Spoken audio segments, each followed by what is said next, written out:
Hey there, everyone. Look at that. Episode 11. Look at the game time. 11:11. And I didn't even change it on the console. It's just quite a coincidence, isn't it? Winky dink. And today we're driving from Great Falls to Miles City, which should be about 550 km. Quite the trip. Hopefully, a lot of fun. We're getting fairly close to the bitter end of this journey for Cruising Montana event. So, without further ado, let's get back into the game. Truck is shut down, as you can see. Let's turn this baby on. Make sure the lights are on. They are. Now let's get moving, because we got a load to deliver. It's been quite fun. We're delivering a computer now to Miles City. A load of computers. Gaming computers, hopefully. 3090s, 64 gigabytes of RAM, Ryzen's, you name it. Quite the expensive load. Let's just make sure we don't crash. Should be looking for a gas station soon because we are under 50% gas. Which isn't particularly worrisome as we still got quite some time, but still, it's important. Should keep an eye on. And as I was expecting, like I mentioned on episode 10, that finding a job from Great Falls could be tough, possibly tough. And, well, it wasn't particularly tough per se, but I mentioned that part where I wanted to go to Helena next, but the job might be, it could be below 160 km, which is like the limit, the minimum, bare minimum. Anything less than that, and it doesn't count. And it's 158, so it's below the limit. Which then means I couldn't go to Helena, and thankfully, there was this one job that will take us to Miles City, which I've been through, but I haven't really delivered into. So, let me do it now. And, yeah.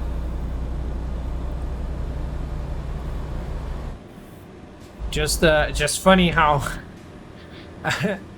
my concerns were right, and they were, you know, like 99% right, because it's just 2 km off the limit. Like, oh god, why?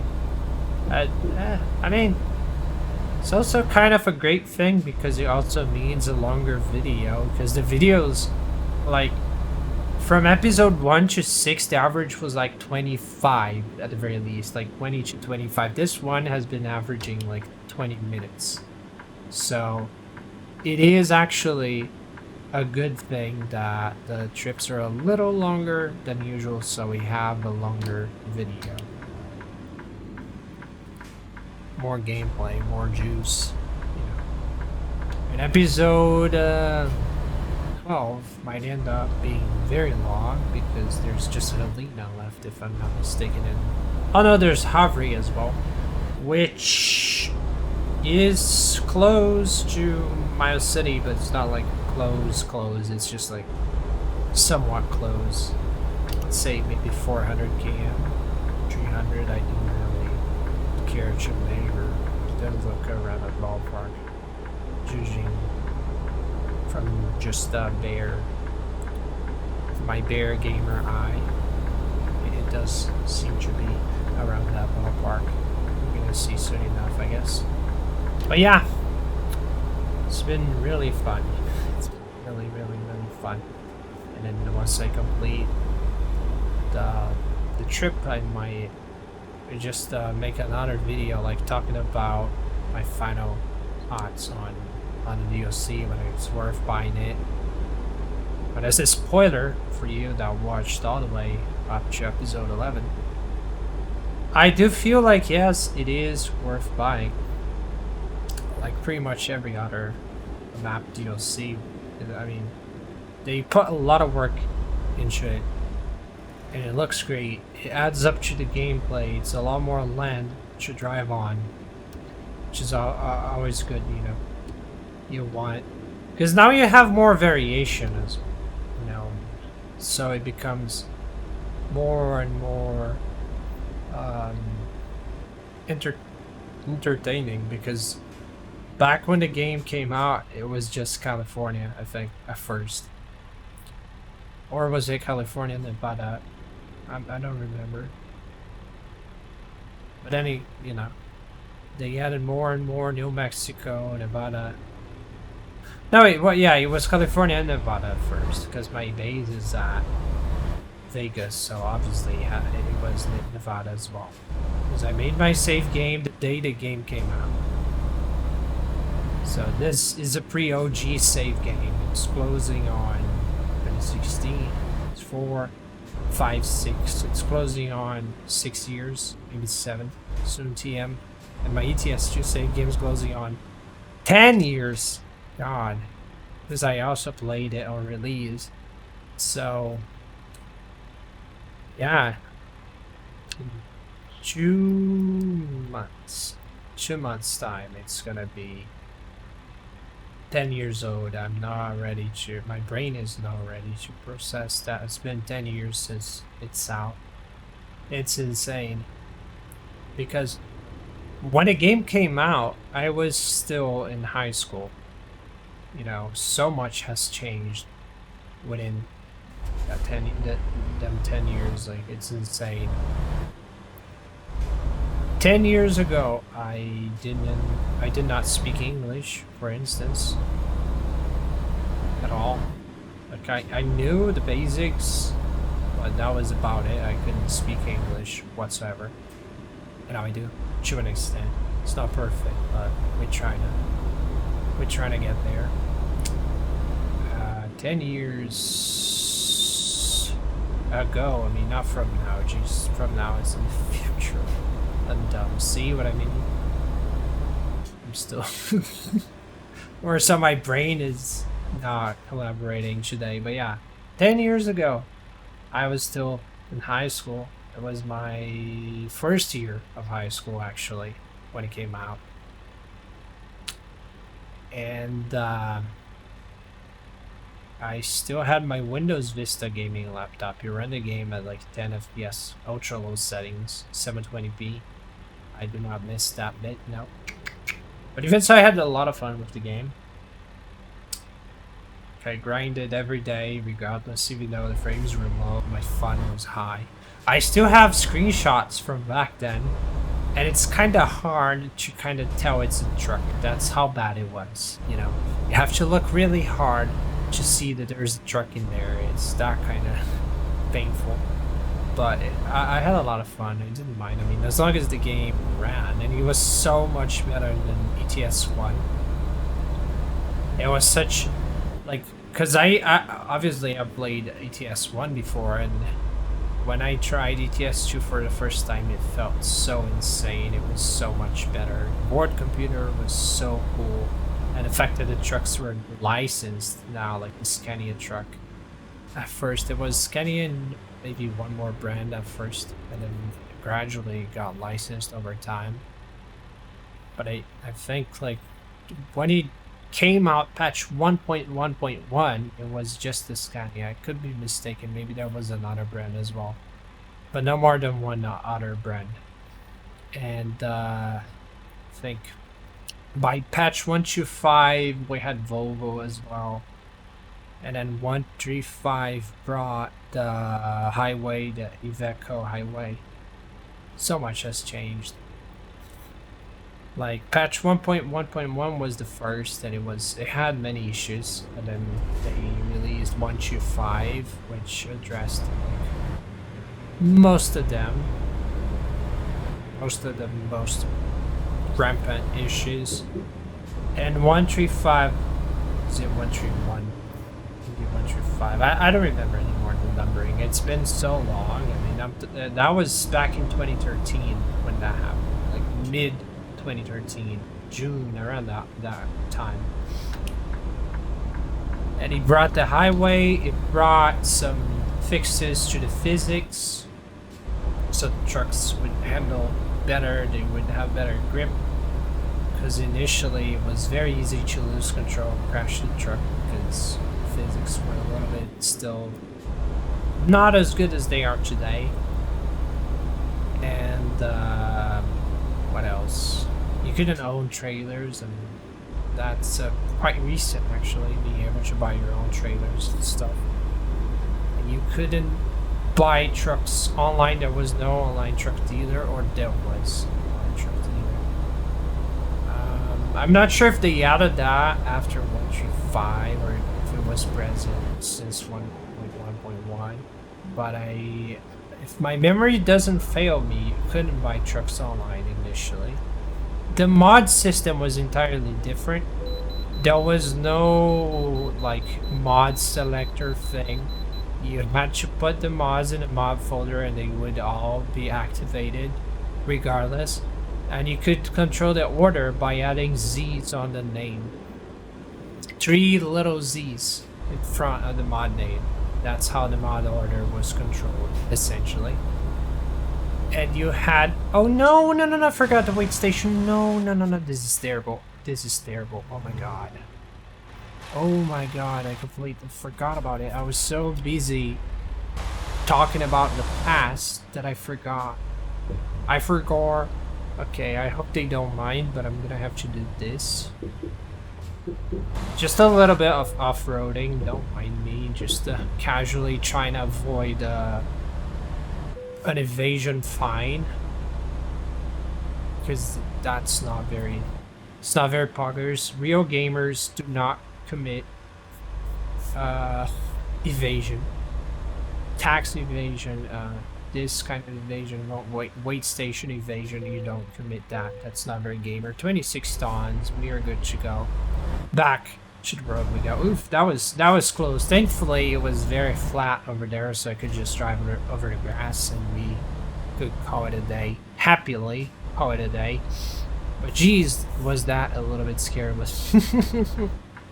I almost forgot. But yeah, we were talking about, oh yeah, 135 and being able to buy trucks online. I think it was not possible, and it wasn't up until recently. I mean, not recently, it's been there for a couple of years now, but I think initially you couldn't really buy trucks online. That was a no thing, a no feature at one point. And obviously, I mean, the main difference would be the map quality in general, like the map consistency. It was very samey, like the base map at first. Now it does have more character to it, but initially every country would pretty much look the same. It was way too consistent. That was the problem. It was not that it was not consistent, it was that it had a lot of consistency, and it was not quality. It was not like quality consistency. It's not like, oh, it's great all around. It was more like it was awfully consistent when it comes to the prefabs, cities, roads. It would all look the same. They looked alright, but they would look the same. So regardless, whether you're in Austria, Germany, Czech Republic, Poland, Congo, JK, it's not part of the game, but you know what I mean, like Belgium, it would still all look the same. The very, very same. And it was not a problem at first, because obviously there was the novelty factor. It was a brand new game. It was the truck simulator. It still is, you know. And people were waiting for it for such a long time. So we didn't care about that at first, but then it kind of became an issue, you know, because the map was quite limited in terms of like options at first. I mean, without the DLCs, it was quite tiny, and it all looked the same. And then we got Going East, which was the first map expansion, and there was Scandinavia, then France, I think. But yeah, Going East was a game changer because it was the first one that broke off that mode. I mean, it was the first DLC and it broke off that mode of like everything looking just the same. It had custom prefabs, it had custom tow gates. It was just straight up different. And it felt different as well. The cities had more character to them, even though they still used and shared the same prefabs. It wasn't until Scandinavia where the cities would actually get like their own custom prefabs and landmarks. So that's where they changed their directioning on, like actually, you know, trying to get as close as possible to the actual city, to bring the experience to the next level, and they really did manage to do just that. Because nowadays the cities have a lot of character. The cities are all unique. Mostly, you can notice that in American Truck Simulator a lot more than you can in Euro Truck Sim, because Euro Truck still got some remnants from the past that were not changed or that were just partially changed, but they are gradually fixing it. You know, one step at a time, they're finally addressing that problem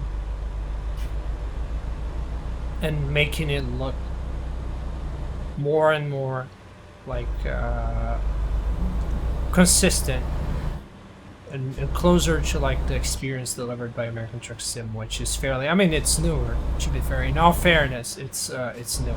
2012 for Euro Truck and 2016 for American Truck. So newer tech, newer prefab, and they newer prefabs, and they already kind of had that expertise with the map creation and stuff, and it translated very well into American Truck.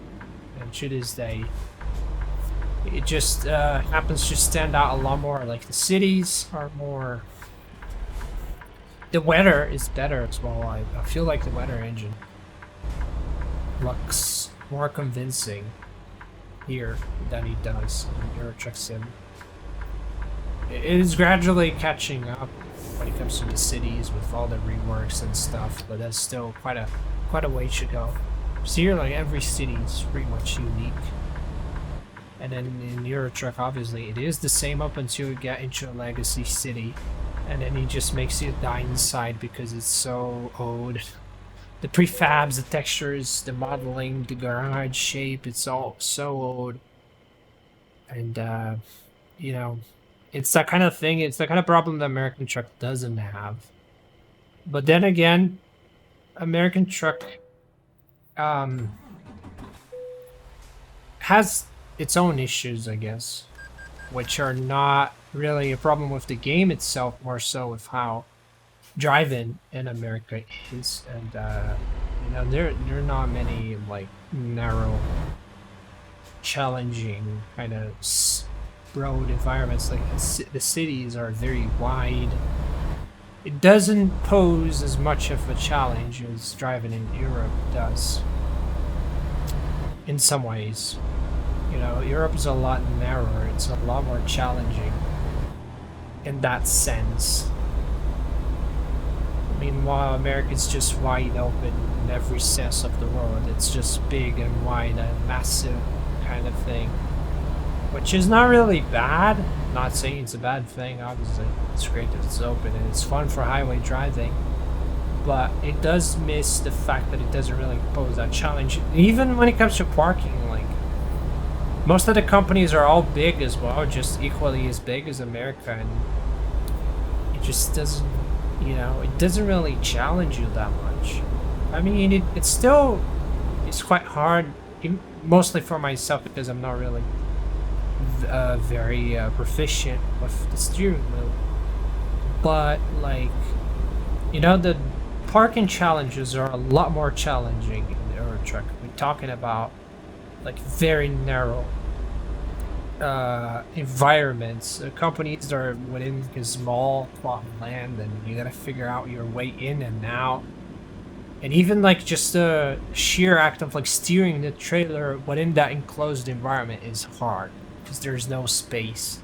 It is claustrophobic, and you don't have that same claustrophobicness in American Truck Sim, which is also good. I mean, I'm not saying it's a particularly bad thing. For day-to-day driving, I would assume a truck driver would much rather drive in America because it's wide open.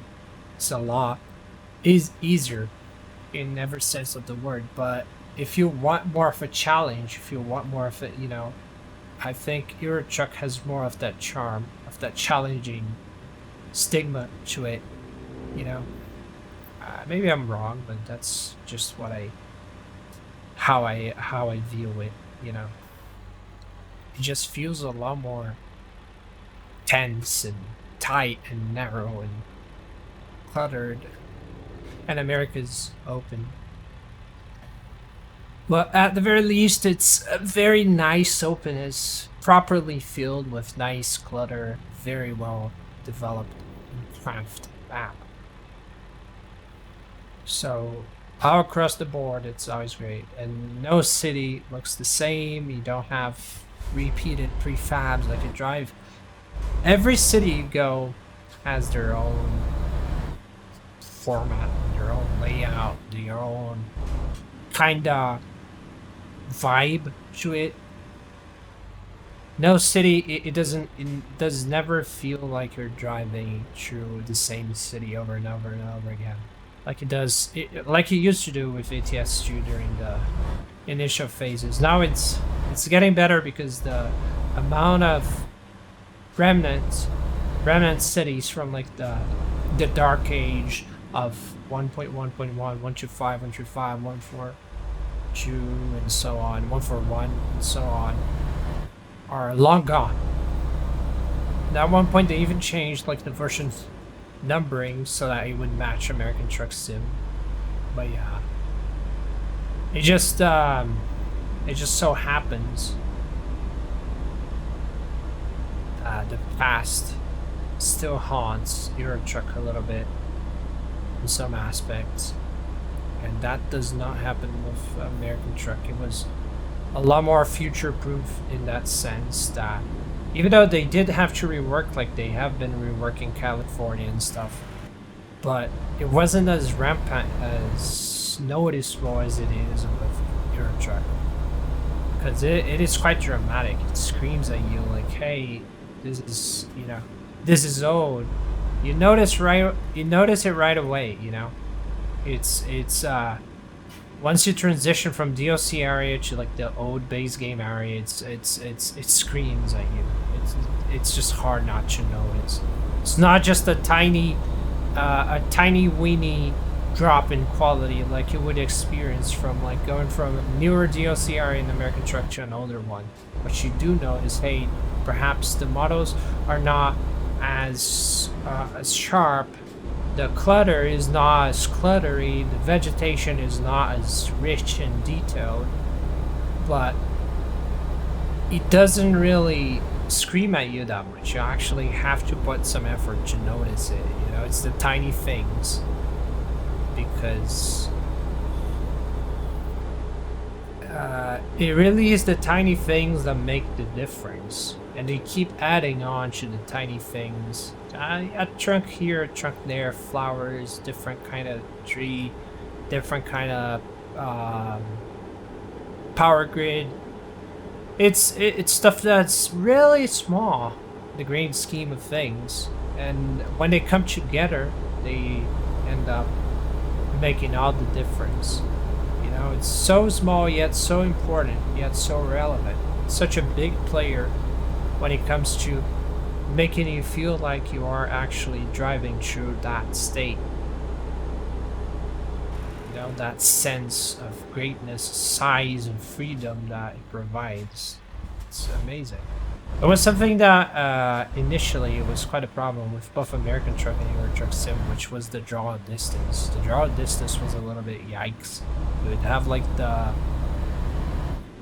hills and stuff on background suddenly spawning on you, like popping in front of you, and it was just so weird and not realistic at all, because that doesn't happen in real life. You're not driving and suddenly bingo, ooh, there's a hill there, there's a mountain there, that was there, oh my god, I didn't notice it just spawned. And now it's a lot less poppy. There's not many pop-ins anymore. if at all, because I haven't really noticed any, honestly. And what that does at the end of the day, it does make you sense that it does increase the depth in many ways, the depth perception. So it does make you feel like you are actually in a wide open environment, and it goes on and on and on for miles and miles, even though it does not really, because they do not model much after, it's the road, it's the side, the things that you see left and right, and once it's out of your sight, it's not modeled anymore. Like anything behind that little hill there is not there. It's just an empty blob. There's nothing there.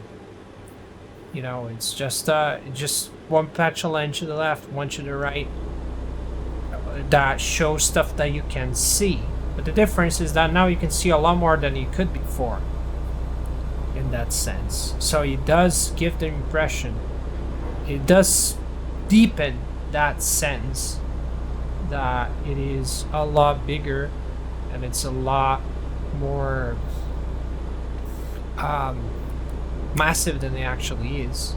Because if you look all the way down there, look at that, it gives that great sense of depth.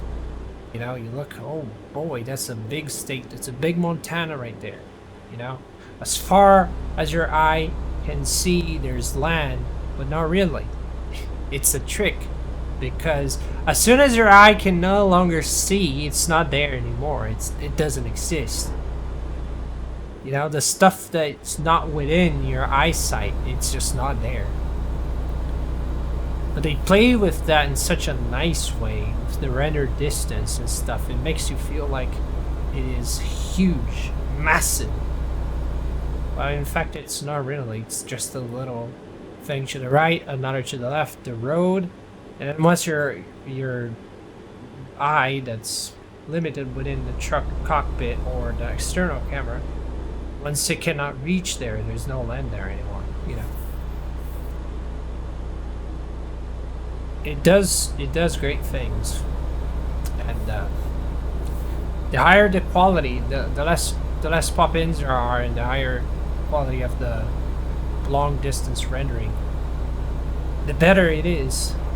They've been getting way better at this than before, and reminds me of Rockstar at times when you play like Red Dead Redemption and you go up somewhere high and you can see all the way down, you can see all the cities and stuff, the entire map pretty much, which reminds you and reassures you that yes, you are in a big open world, which is not really the case here, because it's not open world per se. It's linear, it's within the constraints offered by the road itself, but it does give you that sense that there's more to it, even though there's no more to it. Honestly, it's just blob. It's just a black hole. I mean, it's not really a black hole. It's just the lack of existence. One could say there's nothing there. Like it's like the sky. There's nothing. When you get to the end of the map of a game, and it's just like a sky. There's nothing there. It's just blue all over. The sense of scale. That was the word I was looking for. The sense of scale that Montana, Wyoming, and many other most recent DLCs have been providing. It is just great. And the way the vegetation transitions from like 3D to actual just not low-res blobbery, it's also very well made. Look at that, you can see like near close range you can see a lot of grass, but once your eye cannot even like make out the grass anymore, it's just a blob. But it's a very nice transition, a natural transition that would also be kind of the same in real life. I mean, there's grass, 3 km away from here, but can you actually see that grass? No, you cannot. You see green, and that's it. You cannot really see, like, in detail that there's grass there. You know there's grass there, you see the color, you tell, hey, that's grass. But can you see detail? No, you cannot. And that transition is very natural. Like, look down there. There's grass down there. All the way down there to the right, there's grass. It's just, you just see that blob of, like, dried grass. It's not 3D. It saves performance, because if they added that grass there, 3D grass, would it make a difference? It would not. You're too far from it anyway. You can really tell the difference anyway. You're not there, so it doesn't matter. It's different with an open world game where you can actually reach that plot of land. So you see that plot from afar, and as you approach it, as you get closer and closer to it, it has to render that grass, because obviously you're coming closer. So hey, we must add the grass, otherwise it's gonna be weird. The LOD doing its work. But here you do not ever approach it. You do not ever get closer to it. So it's far, far away, and that transition is done amazingly well. Like, they really know how to do it without making it look dull, and without it compromising the performance too much. The only time I see compromising the performance is mostly with trees and dense, like actual dense vegetation. Like, dried vegetation doesn't really seem to impact it that much, if at all, which is obviously amazing. Entering Miles City, there's a factory to the left. There's a bunch of things going on. It's an industrial part of the city, I feel. Oh yeah, the headquarters over there. Should buy it. Point. I should really give it a go and buy it. But not now. Not now. Now we gotta deliver. Man's gotta deliver, and that's what we gotta do. We're gonna deliver. And then again, a point the city's being unique. Look, completely, entirely different from that city we were at before.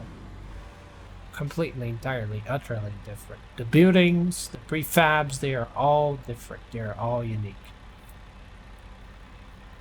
Even the vibe that the city transmits is different.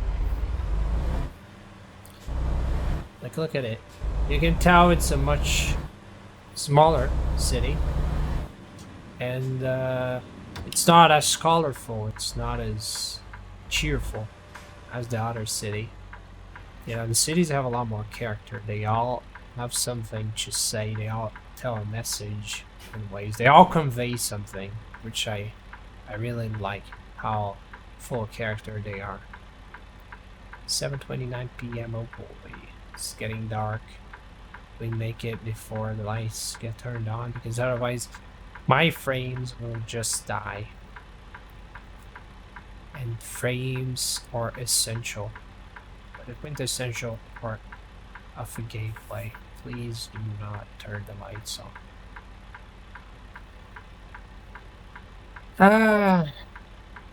Episode 11 is getting to an end. And then there's just one more episode. It's the end. All from the city back. Well, it's a nice looking back. So we're done with episode 12. It's gonna be my first actual full-fledged series on YouTube, I feel, with episodes and stuff. I've never done them before. I never even intended, but I don't know, I just felt like it, you know. DLC came out, I was feeling like actually recording gameplays, so like, why not? Let's give it a go. And it's been fun. It's been really fun. Might come up with no series after this one, different games, obviously. Maybe once the new DLC for ATS 2 comes out, I could make a series on that, but the frame drops would be terrible, because that area seems very cluttered, lots of trees and stuff going on. But yeah, it's something to consider. I could just drop the graphics settings a wee bit, because now I'm playing Ultra still, being stubborn, because I shouldn't, but I am. Because I'm pretty sure if I lowered it just a wee bit, it wouldn't stutter anymore. Because without recording, it runs comfortably enough. But if you add the 5% that the recording demands, then it's not as comfortable anymore. And that's when things get really complicated. Alright, let's take this turn. That's the next one. There's a little fire truck there. I mean, not little. Fire truck, more so. No traffic today. It's really tiny, isn't it? Calm city. There's nothing going on whatsoever. Maybe it's the time. It could be the time. I mean, it's 8 p.m. Somehow there's a lot of sunlight still, which is always welcome. Oh no, I was trying to rush it. It didn't work. It's okay. Look at that. Look at that sight though. Look at it. Amazing. Really amazing. See what I mean by the sense of depth? I mean, look at it. As far as I can see, you can spot stores. You know, you can see the business, the hustle and bustle of the city is quite alive indeed. I mean, not really, there's nobody there, but you can see that. It goes as far as your eye can possibly spot. You can still see business stuff. Stores, fast food chains, supermarkets. And the list goes on and on and on. Up until the highway. You can also see the highway there. And the trucks getting to it. Let's see, what am I going to do? Always here. Alright. Let's get in. Let's get in and get out. Professional. At work. Oh yes. Walmart, which is totally not Walmart. Voila. C'est bien. C'est bien, c'est bien. Alrighty. Do we have here in terms of parking challenges? What do we have? What are the challenges that... Oh my god, never mind. I'm not gonna do that. Let's just skip it. Because I don't want to do the simple one. It's not even worth it. Okay, so that was episode 11. And I hope you guys enjoyed it. Feedback's much appreciated. Comment sections right down below. Don't be shy. If you have anything you want to say, you know, allow yourself. See you guys in the next and final episode of this cruising Montana adventure. Bye bye.